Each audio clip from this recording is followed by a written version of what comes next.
नमस्कार, आप देख रहे हैं अनंत ज्ञान और मैं रीत वशिष्ठ हाजिर हूं दिन भर की अपडेट्स के साथ। हिमाचल प्रदेश के मुख्यमंत्री सुखविंदर सिंह सुक्खू ने हिमकेयर योजना को लेकर पूर्व भाजपा सरकार पर हमला किया है। असम विधानसभा चुनाव प्रचार से लौटकर शिमला में मीडिया से बातचीत में सीएम सुक्खू ने कहा कि पिछली सरकार के समय फर्जी बिल बनाकर पैसे हड़पने के मामले सामने आए हैं, जिसमें पुरुषों की बच्चेदानी के ऑपरेशन तक दिखाए गए हैं। जांच में 4 मामले भी सामने आ चुके हैं और सरकार इसकी गहनता से जांच कर रही है। सीएम ने भाजपा पर योजना को लेकर गलत जानकारी फैलाने का भी आरोप लगाया है। मंडी में नेता प्रतिपक्ष जयराम ठाकुर ने कहा है कि हिमाचल पाकिस्तान की तरह आर्थिक दिवालियापन की कगार पर है। उन्होंने कांग्रेस सरकार पर यह आरोप लगाया है कि राज्य का बजट पिछली सरकार की तुलना में कम और विकास कार्यों के लिए केवल 5% ही है। ठाकुर ने कहा है कि 3.5 साल में कांग्रेस ने करीब 41,000 करोड़ का कर्ज लिया है, जिससे कुल कर्ज 1,10,000 करोड़ रुपए ऊपर हो गया है। उन्होंने कर्मचारियों को एरियर ना मिलने, नौकरियों पर रोक और जन विरोधी फैसलों के कारण अदालत में हार का उदाहरण देते हुए कहा कि भाजपा आने वाले दिनों में जनहित के मुद्दों को लेकर कांग्रेस सरकार को चुनौती देगी। हिमाचल हाई कोर्ट ने सोलन नगर निगम के अवैध निर्माण मामले में मुख्य सचिव संजय गुप्ता के आदेश पर रोक लगा दी है, जिसमें उन्होंने म्युनिसिपल कॉर्पोरेशन कमीशन के निर्माण गिराने के फैसले को रद्द किया था। मामला जवाहर पार्क खसरा नंबर 127/128 के निर्माण से जुड़ा है। मार्च 2024 में एमसी कमिश्नर ने निर्माण गिराने का आदेश दिया था, जिसे फरवरी 2026 में मुख्य सचिव ने रद्द कर निर्माण को अनुमति दे दी थी। हाई कोर्ट ने इसे गंभीर मानते हुए 4 सप्ताह में जवाब दाखिल करने को कहा है और फिलहाल निर्माण का वैध या अवैध होना अगली सुनवाई तक तय होगा। हिमाचल प्रदेश हाई कोर्ट ने न्यायिक व्यवस्था में बड़ा प्रशासनिक फेरबदल करते हुए राज्य भर में 61 न्यायिक अधिकारियों के तबादले और नई तैनातियों के आदेश जारी किए हैं।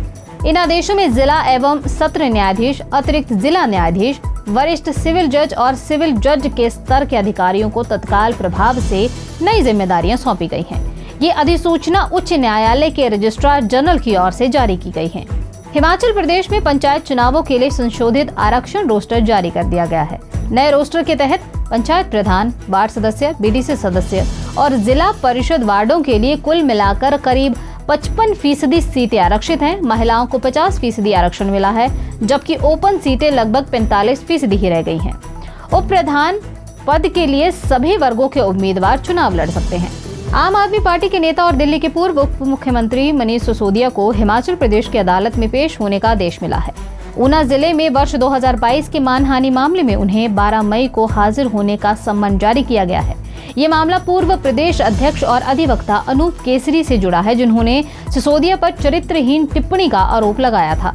भरमौर हड़सर कुगती रूट पर चलने वाली एचआरटीसी की बस पर बुधवार सुबह अचानक पहाड़ी से पत्थर आ गिरे, जिससे बस का अगला टायर सड़क से बाहर निकल गया।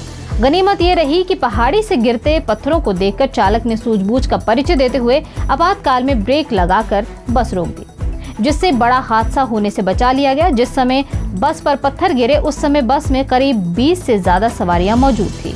सुप्रीम कोर्ट ने सबरीमाला मंदिर मामले में अहम टिप्पणी की है। शीर्ष न्यायालय ने कहा है कि जनता और साधु संतों को मामलों पर अपने विचार रखने और न्यायपालिका के फैसलों की समीक्षा करने का अधिकार है।